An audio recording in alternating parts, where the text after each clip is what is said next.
आज की हमारी इस गहन चर्चा की शुरुआत हम एक छोटी सी कहानी से करते हैं। अच्छा, जरा सोचिए कि आपके घर कोई अजनबी आता है। हाँ, और वो कहता है कि भाई मुझे तो बस यहाँ थोड़ा व्यापार करना है, कुछ चीजें खरीदनी और बेचनी है। बिल्कुल। और आप अपनी शराफत में उसे घर के कोने में जगह भी दे देते हैं, लेकिन फिर धीरे धीरे वो अजनबी आपके कमरों पर कब्जा करने लगता है। और इतने ही नहीं, वो आपके परिवार वालों को आपस में लड़ाता है। हाँ, और फिर एक दिन ऐसा आता है जब वो उसी घर के मालिक से, मतलब आपसे, घर में रहने का किराया मांगने लगता है, और अगर आप किराया न दें तो आपको भूखा मार देता है। सुनने में तो ये किसी हॉरर फिल्म की कहानी लग रही है ना? लेकिन आज हम जिन ऐतिहासिक दस्तावेजों और स्रोतों पर बात करने वाले हैं, वे साफ बताते हैं कि हमारे भारत के साथ ठीक ऐसा ही हुआ था। सही कहा आपने। तो आज का हमारा मकसद यही समझना है कि कैसे दुनिया की अर्थव्यवस्था का 25% हिस्सा संभालने वाली हमारी सोने की चिड़िया को एक व्यापारिक कंपनी ने अपने लालच का शिकार बना लिया। और हम यहाँ सिर्फ राजाओं की हार जीत या आंकड़ों की बात नहीं कर रहे हैं। हम उन नीतियों के असली मानवीय प्रभाव को डिकोड कर रहे हैं, जिन्होंने हमारे आम किसानों और कारीगरों की पीढ़ियों को तबाह कर दिया। बिल्कुल। तो इस पूरी प्रक्रिया को समझने के लिए हमें उस पॉइंट पर जाना होगा जहां से इस कंपनी ने एक राजनीतिक ताकत बनना शुरू किया। मतलब दस्तावेजों में 1757 के प्लासी के युद्ध का बहुत जिक्र है। हाँ, प्लासी का युद्ध। लेकिन अगर हम ऐतिहासिक नजरिए से देखें तो सच कहूं तो वो कोई युद्ध था ही नहीं। अच्छा, ऐसा क्यों? क्योंकि बंगाल के नवाब सिराजुद्दौला अपनी विशाल सेना लेकर मैदान में तो खड़े थे, लेकिन इस युद्ध का फैसला मैदान में तलवारों से नहीं हुआ था। इसका फैसला तो तंबुओं के पीछे हुई गद्दारी के दस्तावेजों से हुआ था। मैं समझ रही हूँ। मैंने भी स्रोतों में पढ़ा है कि ईस्ट इंडिया कंपनी के जो अधिकारी थे, रॉबर्ट क्लाइव, उन्होंने नवाब के सेनापति मीर जाफर को सत्ता का लालच देकर खरीद लिया था। बिल्कुल सही। नतीजा ये हुआ कि नवाब की सेना लड़ी ही नहीं। तो मतलब ये युद्ध से ज्यादा एक सौदा था। लेकिन मेरे दिमाग में एक सवाल आ रहा है, प्लासी के इस धोखे के बाद जो असली तबाही शुरू हुई वो तब हुई जब कंपनी मुर्शिदाबाद के खजाने तक पहुंची, है ना? हाँ, बिल्कुल। और आप सोचिए कि वो दृश्य कैसा रहा होगा जब एक कॉरपोरेशन को एक पूरे राज्य का खजाना मिल गया। रॉबर्ट क्लाइव जब मुर्शिदाबाद पहुंचा तो जो उसने देखा वो उसने खुद अपनी डायरी में लिखा है। क्या लिखा था उसने? उसने लिखा कि वो सोने, चांदी और हीरे जवाहरात के ऐसे ढेरों के बीच खड़ा था जिसके सामने पूरे लंदन शहर की दौलत भी कुछ नहीं थी। अरे बाप रे! और यहीं से वेल्थ ड्रेन यानी संपत्ति लूटने का वो सिलसिला शुरू हुआ। मीर जाफर तो सिर्फ नाम का नवाब था, असली तिजोरी की चाबी कंपनी के पास थी। मतलब पूरी तरह से कठपुतली। हाँ, मुर्शिदाबाद के खजाने से इतना सोना चांदी निकाला गया कि उसे ढोने के लिए 100 बड़ी नावों का इस्तेमाल करना पड़ा। 100 नावें सिर्फ खजाना ढोने के लिए? जी हाँ, गंगा नदी पर तैरती वे 100 कश्तियां सिर्फ धातु नहीं ले जा रही थीं, वे इस धरती के किसानों और कारीगरों की सदियों की जमा पूंजी को हमेशा के लिए 7 समंदर पार ले जा रही थीं। अकेले क्लाइव ने इतनी दौलत जमा की जो आज के हिसाब से अरबों रुपए में आकी जाती है। लेकिन यहाँ एक बात मेरी समझ में नहीं आती। खजाना तो एक लिमिटेड चीज है ना, आज नहीं तो कल वो खत्म तो हो ही जाएगा। बिल्कुल। तो एक कंपनी की जो भूख है वो एक बार की लूट से तो शांत नहीं हो सकती। खजाना खाली होने के बाद उन्होंने अपनी तिजोरियां भरने का क्या नया तरीका निकाला? तो बस यहीं पर वो भयानक बदलाव आता है जिसने आम हिंदुस्तानी की कमर तोड़ दी। 1765 में मुगलों से दीवानी अधिकार लेना इस दिशा में सबसे बड़ा कदम था। दीवानी अधिकार मतलब बंगाल, बिहार और उड़ीसा के लोगों से टैक्स वसूलने का अधिकार, है ना? सही कहा। अब कंपनी सिर्फ व्यापार नहीं कर रही थी, वो एक सरकार बन गई थी। लेकिन एक ऐसी सरकार थी जिसे अपनी जनता से कोई मतलब नहीं था, उनकी कोई जवाबदेही नहीं थी। तो इस बात को थोड़ा जमीनी स्तर पर समझते हैं। एक आम किसान के लिए इस दीवानी अधिकार का क्या मतलब था? क्योंकि टैक्स तो वो पहले भी अपने राजाओं को देता ही था, तो इसमें क्या अलग था? ये अंतर समझना बहुत जरूरी है। मुगलों या नवाबों के टाइम पर जो टैक्स था वो आमतौर पर उपज का एक छोटा हिस्सा होता था, लगभग 10% के आसपास। ठीक है, 10%। और सबसे बड़ी बात ये थी कि उसमें लचीलापन था। मतलब अगर बारिश नहीं हुई या सूखा पड़ गया, बाढ़ आ गई, तो राजा टैक्स माफ कर देता था। हाँ, क्योंकि राजा की कुछ जिम्मेदारियां भी तो होती थी ना, जैसे सड़कें बनवाना, कुएं खुदवाना या अकाल के लिए अनाज बचाकर रखना। बिल्कुल। लेकिन कंपनी ने क्या किया, उन्होंने आकर इस टैक्स को सीधे 50% से भी ज्यादा कर दिया और उसे एक फिक्स्ड रकम बना दिया। 50% से ज्यादा, वो भी फिक्स्ड? हाँ, अब मौसम कैसा भी हो, आपकी फसल हो या न हो, किसान को वो भारी रकम कैश में चुकानी ही पड़ती थी। अरे ये तो बिना किसी सुविधा के किसी माफिया द्वारा प्रोटेक्शन मनी वसूलने जैसा हो गया। मतलब राजाओं के टाइम पे टैक्स एक सामाजिक रिश्ता था, लेकिन कंपनी के लिए ये सिर्फ एक कॉर्पोरेट टारगेट था। सही कह रही हैं आप। मैंने दस्तावेजों में पढ़ा है कि जो किसान ये भारी टैक्स नहीं चुका पाते थे, उनके साथ बहुत बुरा सुलूक होता था। उन्हें कोड़े मारे जाते थे, चिलचिलाती धूप में खड़ा रखा जाता था। हाँ, और यहाँ तक कि लोगों को अपने बच्चों तक को गुलामी में बेचना पड़ता था। ये सुनकर ही रोंगटे खड़े हो जाते हैं। ये व्यवस्था तो पूरी तरह से इंसानियत के खिलाफ लगती है। इस पूरी व्यवस्था का सबसे खौफनाक पहलू यही था कि कंपनी ने रूलर होने की जो जिम्मेदारी होती है उसे कभी माना ही नहीं। उनका सिर्फ एक ही लक्ष्य था, अपने शेयर होल्डर्स को ज्यादा से ज्यादा प्रॉफिट देना। मतलब गंगा के मैदानों से किसानों का खून पसीना निचोड़कर टीम्स नदी के किनारे दौलत के पहाड़ खड़े किए जा रहे थे। बिल्कुल, और इसी अंधी लूट का सबसे भयानक नतीजा तब सामने आया जब प्रकृति ने भी साथ छोड़ दिया। आप 1770 के अकाल की बात कर रहे हैं ना, जिसे हम इतिहास में 76 का मनवांतर भी कहते हैं। हाँ, बिल्कुल वही।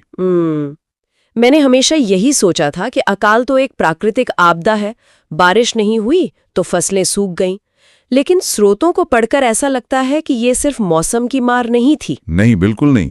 अकाल तब तक इतना जानलेवा नहीं बनता जब तक सिस्टम पूरी तरह से अमानवीय ना हो जाए।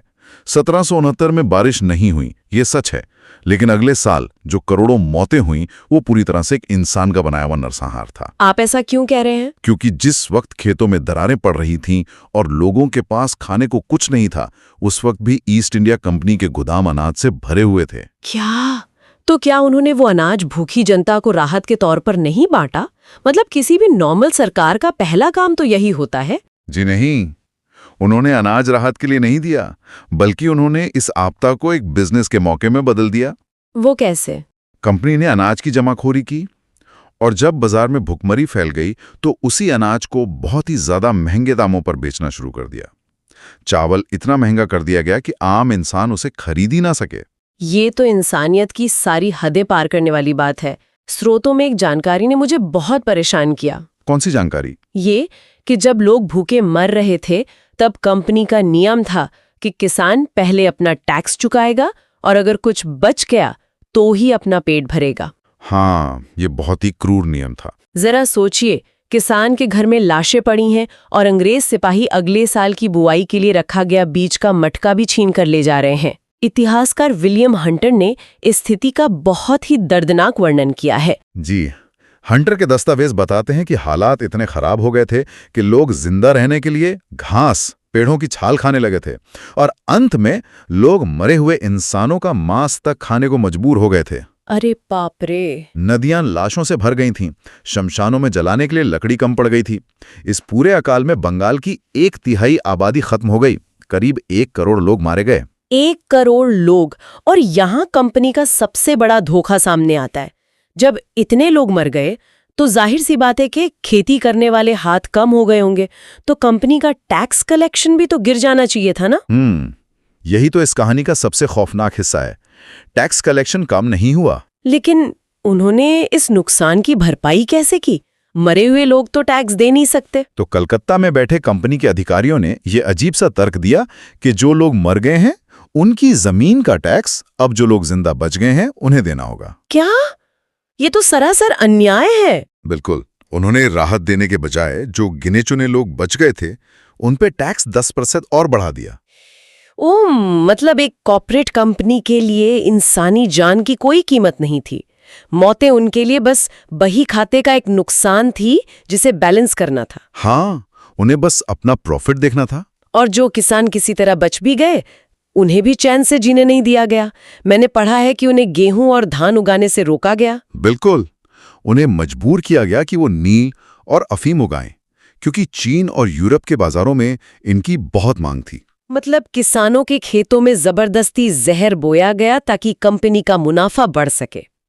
खैर, खेती को पूरी तरह बर्बाद करने के बाद कंपनी की नजर भारत के दूसरे सबसे बड़े उद्योग पर पड़ी। आप कपड़ा उद्योग की बात कर रही हैं? जी हाँ, हमारा विश्व प्रसिद्ध कपड़ा उद्योग। खेती को लूटने के बाद अंग्रेजों को समझ आ गया था कि जब तक वो भारत के कारीगरों और उनके हुनर को खत्म नहीं करेंगे, तब तक वो अपने देश के कारखानों को खड़ा नहीं कर सकते। मतलब ये सिर्फ कोई आर्थिक प्रतियोगिता नहीं थी। नहीं, ये एक सोची समझी साजिश थी, एक पूरे उद्योग का कत्ल करने की। मैंने उस बुनी हुई हवा के बारे में पढ़ा है, यानी ढाका की मलमल। दस्तावेजों में जिक्र है कि बंगाल के बुनकरों के हाथों में ऐसा जादू था कि पूरी की पूरी साड़ी एक छोटी सी अंगूठी के बीच से आर पार निकल जाती थी। बिल्कुल, उस मलमल की पूरी दुनिया में दीवानगी थी। और 18वीं सदी के अंत तक दुनिया में बिकने वाले सूती कपड़े का 25% हिस्सा भारत से ही जाता था। लेकिन उसी वक्त ब्रिटेन में औद्योगिक क्रांति आ रही थी, तो अंग्रेजों ने भारतीय कपड़ों का मुकाबला अपनी मशीनों से क्यों नहीं किया? क्योंकि उनकी मशीनें मुकाबला कर ही नहीं सकती थीं।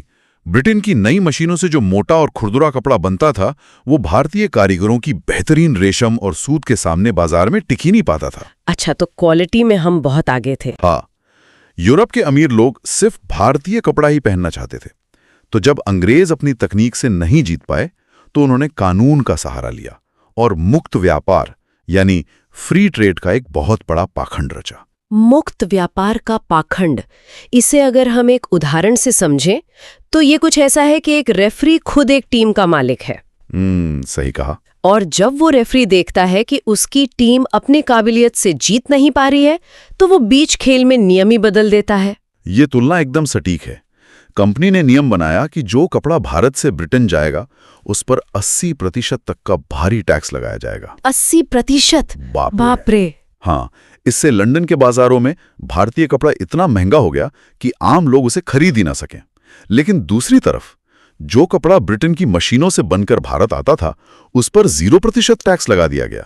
मतलब उन्होंने हमारे भारत के दरवाजे अपने माल के लिए पूरी तरह खोल दिए, लेकिन अपने दरवाजे हमारे माल के लिए बंद कर दिए। बिल्कुल यही हुआ। लेकिन यहाँ एक पेच है। टैक्स 80% होने के बावजूद भारतीय कपड़ा इतना बेहतरीन था कि फ्रांस और डच व्यापारी उसे तब भी खरीदना चाहते थे। तो हमारे बुनकरों ने सिर्फ कंपनी को कपड़ा बेचना क्यों नहीं बंद कर दिया? यहीं पर ब्रिटिश नीतियों का सबसे हिंसक चेहरा सामने आता है। कंपनी को यह बिल्कुल बर्दाश्त नहीं था कि कोई भारतीय बुनकर किसी और को अपना माल बेचे। तो उन्होंने क्या किया? उन्होंने गुमास्ते रखे। ये गुमास्ते कंपनी के रखे हुए भारतीय एजेंट होते थे, जिन्हें बुनकरों को कंट्रोल करने की पूरी पावर दी गई थी। अच्छा, ये गुमास्ते करते क्या थे? ये लोग बुनकरों को जबरदस्ती कुछ एडवांस पैसा दे देते थे और उनसे एक कॉन्ट्रैक्ट लिखवा लेते थे। शर्त ये होती थी कि वो अपना कपड़ा सिर्फ कंपनी को बेचेंगे, और वो भी उन कौड़ियों के दामों पर जो कंपनी तय करेगी। और अगर कोई बुनकर ये शर्त ना माने या किसी दूसरे व्यापारी को माल बेचने की कोशिश करे, तो ये गुमास्ते क्या करते थे? ये तक नहीं रुकी, दुनिया के बेहतरीन कपड़े बुनने वाले उन कारीगरों के अंगूठे तक काट दिए गए। हे भगवान, अंगूठे काट दिए गए? हाँ, ताकि वे जीवन में कभी दोबारा बुनाई का काम ही ना कर सकें। ये सिर्फ एक व्यक्ति को सजा देना नहीं था, ये पीढ़ियों से चले आ रहे एक हुनर को जड़ से मिटाने की बर्बरता थी। उस कारीगर के दर्द की तो हम कल्पना भी नहीं कर सकते, जिसकी पूरी दुनिया, जिसकी रोजी रोटी उसकी उंगलियों में बसती थी, आपने उसका हाथ ही काट दिया। इस क्रूर नीति का आखिर नतीजा क्या हुआ? नतीजा ये हुआ कि भारत, जो कभी पूरी दुनिया को कपड़े पहनाता था, वो एक लाचार बाजार बन गया। हम अपनी ही कपास को कौड़ियों के दाम ब्रिटेन भेजने लगे और फिर वहां से बनकर आए महंगे कपड़े को खरीदने के लिए मजबूर हो गए। ये तो पूरी तरह से एक इकोनॉमी का विनाश था। 1834 में तत्कालीन governor general Lord William Bentinck ने खुद अपनी रिपोर्ट में इस त्रासदी के बारे में लिखा था। उन्होंने क्या लिखा था? उन्होंने लिखा था, भारत के मैदान बुनकरों की हड्डियों से सफेद हो गए। सूती कपड़ा उद्योग पूरी तरह से दफन हो चुका था। जब हम इन सारी कड़ियों को जोड़ते हैं ना, मतलब टैक्स के बोझ तले कुचले गए किसान, अकाल में मरे करोड़ों लोग और अंगूठे कटे हुए कारीगर, तो ये बात बिल्कुल साफ हो जाती है कि 1857 का विद्रोह कोई रातों रात भड़की हुई आग नहीं थी। बिल्कुल नहीं। ये तो दशकों से सुलग रहे उस बारूद का विस्फोट था, जो खेतों और टूटे हुए करघों से पैदा हुआ था। हाँ, 1857 के गदर में सिर्फ सैनिक नहीं लड़े थे। ऐतिहासिक स्रोत बताते हैं कि जिन किसानों के हल छिन गए थे, उन्होंने तलवारें उठा ली, और जिन बुनकरों के अंगूठे काट दिए गए थे, उन्होंने एक हाथ से ही पत्थर उठा लिए। ये कंपनी के अत्याचारों के खिलाफ एक सामूहिक जन आक्रोश था। लेकिन इस विद्रोह को जिस बेरहमी से कुचला गया वो भी दस्तावेजों में दर्ज है। अंग्रेजों ने इसे डेविल्स विंड यानी शैतानी हवा कहा था। मैंने पढ़ा है कि बागी किसानों और कारीगरों को तोपों के मुंह पर बांधकर उड़ा दिया गया था। मीलों तक सड़कों के किनारे पेड़ों पर लाशें टांग दी गई थीं। हाँ, ये सब सिर्फ विद्रोहियों को मारने के लिए नहीं था, ये आने वाली पीढ़ियों के दिलों में खौफ बैठाने के लिए था। इसके बाद 1858 में एक बड़ा बदलाव हुआ। हाँ, कंपनी राज खत्म हुआ और भारत का शासन सीधे ब्रिटिश ताज यानी महारानी के हाथ में चला गया। कहा गया कि अब न्याय होगा, लेकिन सच तो ये था कि सिर्फ चेहरे बदले थे, सिस्टम नहीं। लूट अब और भी ज्यादा व्यवस्थित तरीके से होने लगी। जैसे कि इतिहास की किताबों में अक्सर भारतीय रेलवे के निर्माण को अंग्रेजों के एक बहुत बड़े योगदान के रूप में पढ़ाया जाता है। हाँ, ये तर्क बहुत आम है कि अंग्रेजों ने भले ही लूटा, लेकिन हमें ट्रेनें तो दी। बिल्कुल, लेकिन जब हम इन स्रोतों का आर्थिक विश्लेषण करते हैं तो पता चलता है कि रेलवे का मकसद भारतीयों को सफर की सुविधा देना तो था ही नहीं। एकदम सही। रेलवे पटरियों का जाल इस तरह बिछाया गया था जैसे शरीर में नसें दिल की तरफ खून ले जाती हैं। मतलब ये पटरियां भारत के दूर दराज के गांवों से कच्चा माल खींचने के लिए थीं। हाँ, अनाज, कपास और कच्चा माल चूस कर सीधे बड़े बंदरगाहों तक पहुंचाया जाता था। वहां से वो माल जहाजों में भरकर ब्रिटेन जाता था। और वापसी में वही ट्रेनें ब्रिटेन के कारखानों का बना हुआ महंगा माल भारत के गांव-गांव तक पहुंचाती थीं। इससे छोटे-मोटे स्थानीय बाजार भी खत्म हो गए। रेलवे विकास का इंजन नहीं था, बल्कि शोषण की एक मशीन थी। और इसी आर्थिक तबाही और खौफ के दम पर चलने वाले शासन ने 20वीं सदी के सबसे दर्दनाक अध्याय की नींव रखी। मेरा मतलब है 13 अप्रैल 1919, जलियांवाला बाग, अमृतसर। हाँ, एक ऐसा दिन जो हर हिंदुस्तानी के जहन में एक गहरे घाव की तरह दर्ज है। बैसाखी का दिन था।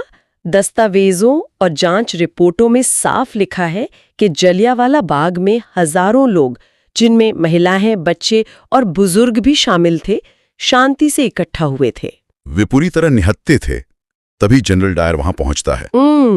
और वो बाहर निकलने के उस इकलौते संकरे रास्ते को अपने सैनिकों से बंद करवा देता है और बिना किसी चेतावनी के निहत्थी भीड़ पर गोलियां बरसाने का आदेश दे देता है। बाप रे, ये सोचना भी सिहरन पैदा करता है। एक बंद जगह जहां से भागने का कोई रास्ता ही नहीं है, वहां पूरे 10 मिनट तक लगातार गोलियां चलती रहीं। हाँ, तब तक जब तक कि सैनिकों का बारूद खत्म नहीं हो गया। गोलियों से बचने के लिए लोग उस बाग में बने कुएं में कूद गए, जो बाद में लाशों से भर गया। लेकिन यहाँ मेरे दिमाग में एक बहुत बड़ा सवाल उठता है। क्या सवाल? जब मैं इन दस्तावेजों को पढ़ती हूँ तो मुझे डायर की मानसिकता समझ नहीं आती। एक बंद जगह में निहत्थे लोगों और बच्चों पर गोलियां चलाकर कोई भी साम्राज्य लंबे समय तक कैसे टिक सकता है? क्या डायर को ये नहीं पता था कि इस क्रूरता से डर से ज्यादा गुस्सा और आक्रोश पैदा होगा? डायर की गवाही और हंटर कमीशन की रिपोर्ट का जब हम विश्लेषण करते हैं तो ये बात साफ हो जाती है। डायर का मकसद सिर्फ उस भीड़ को मारना या भगाना नहीं था। तो उसका मकसद क्या था? उसने खुद ये बात मानी कि वो पूरे भारत पर एक मनोवैज्ञानिक प्रभाव डालना चाहता था। वो एक ऐसा आतंक पैदा करना चाहता था जिससे पूरे देश की रूह कांप जाए। लेकिन ये तो सरासर पागलपन है। असल में ये क्रूरता ब्रिटिश सत्ता की हताशा को दिखाती थी। ये वो पॉइंट था जहां उनका आर्थिक और राजनीतिक कंट्रोल फेल हो गया था। जब आप किसी देश को सिस्टम या तर्क से नहीं चला पाते तो आप सिर्फ और सिर्फ आतंक का सहारा लेते हैं। लेकिन डायर शायद इस मिट्टी की तासीर भूल गया था। जब खून जमीन पर गिरता है तो वो डर नहीं, बगावत का बीज बन जाता है। बिल्कुल, जलियांवाला बाग की उसी खून से सनी लाल मिट्टी ने भगत सिंह और उधम सिंह जैसे इनकलाबियों को जन्म दिया। डायर ने जो गोलियां चलाई थीं वे ब्रिटिश साम्राज्य के ताबूत की आखिरी कील साबित हुईं। तो श्रोताओं, इस पूरी गहन चर्चा को समेटते हुए दस्तावेजों ने हमारे सामने जो तस्वीर रखी है वो बहुत साफ है। 15 अगस्त 1947 को जो आज़ादी हमें मिली वो कोई मेहरबानी नहीं थी। हाँ, इसकी एक बहुत भारी कीमत चुकाई गई है। उन करोड़ों किसानों की भूख से जिन्होंने लगान चुकाने के लिए अपने बच्चों को मरते देखा, उन बुनकरों के छिने हुए हुनर और कटे हुए अंगूठों से, और जलियांवाला बाग में सीना तानकर खड़े होने वाले निहत्थे लोगों के खून से। सोने की चिड़िया को भले ही लूटकर उसकी ईंट से ईंट बजा दी गई हो, लेकिन इन दस्तावेजों से ये भी साबित होता है कि उस चिड़िया का हौसला कभी नहीं तोड़ा जा सका। बिल्कुल। और यहाँ हम श्रोताओं को ये भी स्पष्ट कर दें कि इस चर्चा में हमने जिन भी नीतियों या घटनाओं का विश्लेषण किया है, वो सभी उपलब्ध ऐतिहासिक दस्तावेजों और स्रोतों पर ही आधारित हैं। हमारा काम बस उन तथ्यों को आपके सामने पूरी तटस्थता के साथ रखना है। क्योंकि इतिहास पढ़ना सिर्फ तारीखें रटने के लिए नहीं होता। जब तक हम उन नीतियों के मानवीय प्रभाव को नहीं समझते, हम आज के समय को नहीं समझ सकते। सही कहा। और हमारी इस चर्चा के अंत में हम आपके सामने एक ऐसा विचार छोड़ के जाना चाहते हैं जो शायद इतिहास को देखने का आपका नजरिया ही बदल दे। कैसा विचार? आज जब हम इतिहास की किताबों में रेलवे के निर्माण, औद्योगिकीकरण या ग्लोबल ट्रेड जैसे शब्दों को विकास के रूप में पढ़ते हैं, तो क्या हमें ये नहीं सोचना चाहिए कि उस तथाकथित विकास की असली नींव क्या थी? बिल्कुल सोचना चाहिए। चमकती पटरियों और भव्य इमारतों के नीचे हमारे कारीगरों की हड्डियां, कटे हुए अंगूठे और करोड़ों किसानों की भूखमरी दबी है। तो क्या हमें विकास और लूट की परिभाषाओं पर एक बार फिर से विचार करने की जरूरत नहीं है? इस बारे में जरूर सोचिएगा। और इसी विचार के साथ हम आज की ये गहन चर्चा यहीं समाप्त करते हैं।